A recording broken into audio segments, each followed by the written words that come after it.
Iya, saya kira dari awal sejak beberapa waktu lalu ya Pak Prabowo melakukan reshuffle kabinet ini, kami sudah menyampaikan bahwa salah satu pertimbangan utamanya adalah untuk bagaimana meningkatkan kinerja ya atau performance dari kabinet yang dipimpin oleh Pak Prabowo ini.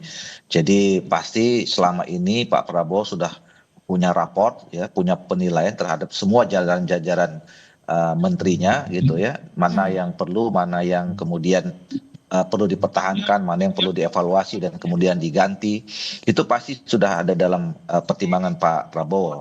Nah, memang di dalam pemerintahan politik di Indonesia tidak kita bisa juga mengabaikan tentang pertimbangan kekuatan atau perimbangan politik ya. Hmm. Karena memang pada saat pilpres selalu tidak pernah ada seorang presiden yang didukung oleh satu partai politik, tapi didukung Ya. oleh beberapa partai politik yang mengkoalisi.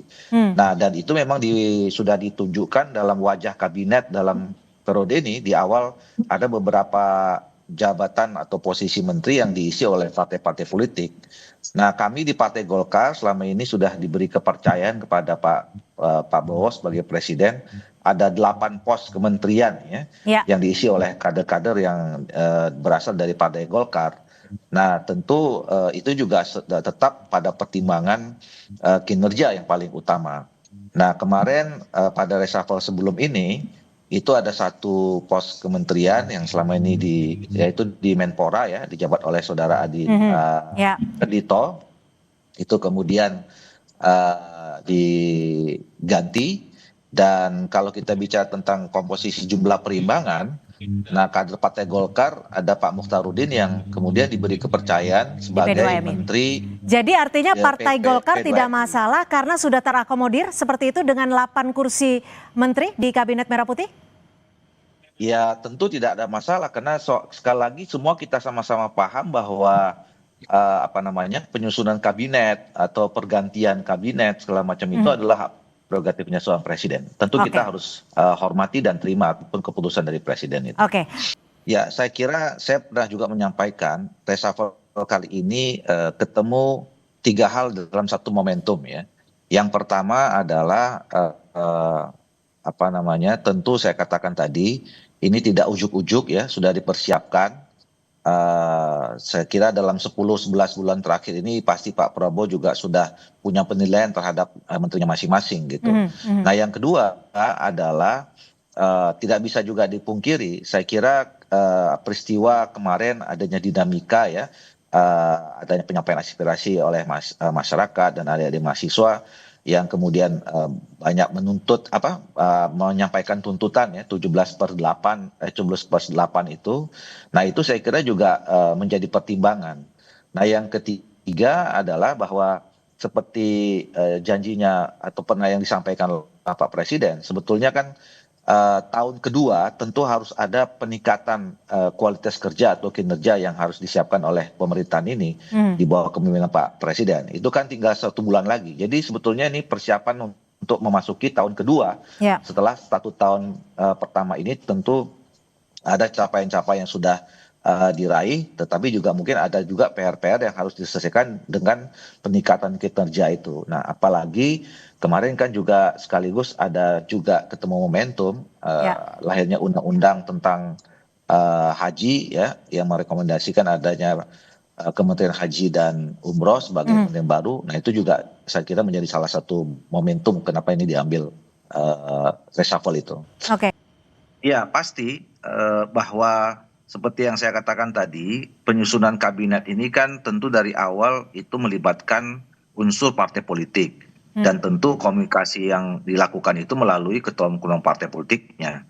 Dan kami di Partai Golkar juga sudah memberikan kepercayaan ya bahwa representasi dari Partai Golkar untuk bicara tentang kabinet kepada Mhm. presiden itu adalah ketua umum. Dan tentu saya kira munculnya nama Pak Mukhtarudin itu ya, terus kemudian apa namanya diberhentikannya Pak Dito sebagai Menpora dan kemudian Pak Mukhtarudin ditempatkan sebagai Menteri P2M itu pasti sudah melalui komunikasi antara Pak Presiden dengan Ketua Umum Partai Golkar. Waduh, saya Detailnya saya tidak bisa, karena saya tidak tahu ya, karena yang diskusi antara Pak Prabowo dengan Pak Bahlil sebagai ketua umum gitu. Dan apa namanya, pembicaraan-pembicaraan detailnya seperti apa, kami tidak diberikan informasi. Mhm. Tetapi hasilnya yang kemudian kita sudah lihat bahwa Pak Mukhtarudin menjadi Menteri P2MI dan Pak Dito berhenti sebagai Menteri Pemuda dan Olahraga.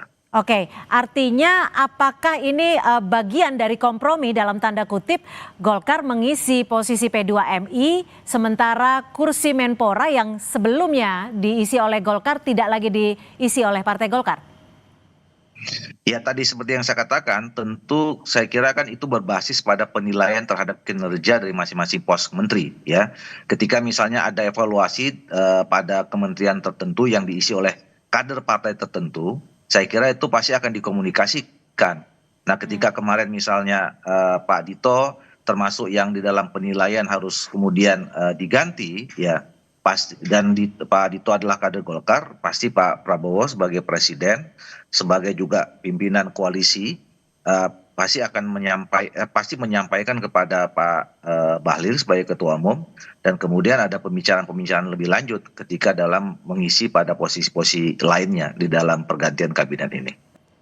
Ya, saya kira kalau dilihat dari perspektif susunan kabinet ya, komposisi kabinet, tentu sekali lagi apapun itu kan semua tergantung dari Pak Presiden ya. Bagaimana supaya semua program-program yang sudah disusun ya sebagai turunan dari visi yang sudah ditetapkan itu bisa bekerja atau berjalan dengan baik gitu. Nah, tentu penempatan orang-orang itu saya kira dengan pertimbangan itu, walaupun sekali lagi memang pertimbangan keseimbangan politik, terutama perwakilan partai politik, itu juga menjadi salah satu yang menjadi apa namanya, pertimbangan Pak Presiden gitu.